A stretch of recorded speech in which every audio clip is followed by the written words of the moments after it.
Labas rytas. Gerbiami Lietuvos nacionalinės fizikų konferencijos dalyviai ir organizatoriai, gerbiama Lietuvos fizikų draugijos pirmininkė, prezidentė ir draugijos nariai, gerbiami svečiai, kolegos ir kolegai. Kaip jau buvo minėta, 5 nacionalinėje fizikų konferencijoje buvo priimtas siūlymas įsteigti Lietuvos fizikų draugiją ir labai smagu, kad šiandien mes minime jau 60-ąjį jubiliejų Lietuvos fizikų draugijos, o taip pat vyksta 45-oji nacionalinė fizikų konferencija. Taigi sveikinu visus konferencijos dalyvius ir linkiu jums, kad šios konferencijos metu būtų apsvarstyti tiek nacionaliniu, tiek tarptautiniu mastu svarbus moksliniai klausimai, kad būtų užmegzti nauji ryšiai tolimesniam produktyviam bendradarbiavimui ir kad taip pat būtų sustiprinti jau esantys ryšiai.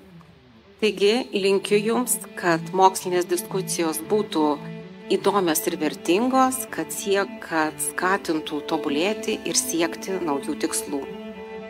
Malonu matyti, kad po truputį renkasi ir jaunoji fizikų karta, kuri gal dar nespėjo atsibusti ir pasiekti konferencijos vietą, bet mokslinėje srityje tikrai yra matomi ir jų veikla tikrai yra matoma tiek nacionaliniu, tiek tarptautiniu mastu.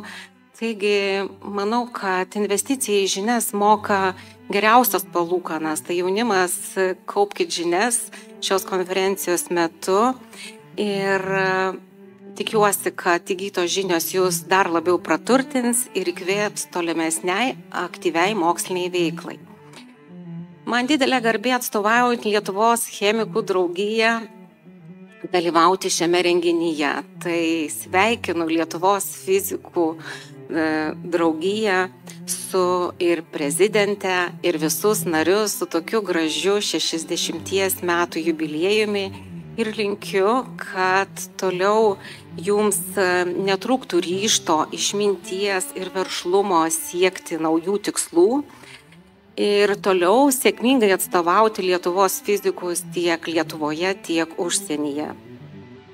Lietuvos chemikų draugija negali pasidžiaugti tokia gražia sukaktimi, mūsų skaičiai dar gerokai mažesni, bet tikiuosi, kad turėdami tokį gražų jūsų pavyzdį, kažkada ir mes sulauksime apvalių datų ir pasikviesime jūs į renginius. Taigi, nuoširdžiai sveikinu visus fizikus su tokia gražia sukaktimi. Perduodu sveikinimus ir šiltus linkėjimus nuo ilgamečio chemikų draugijos prezidento Rimanto Vaitkaus. Jis negalėjo atvykti, bet perduoda linkėjimus. Taigi linkiu visiems sėkmingos ir produktyvios dienos ar 3 dienų. Ir ačiū už kvietimą ir sėkmės.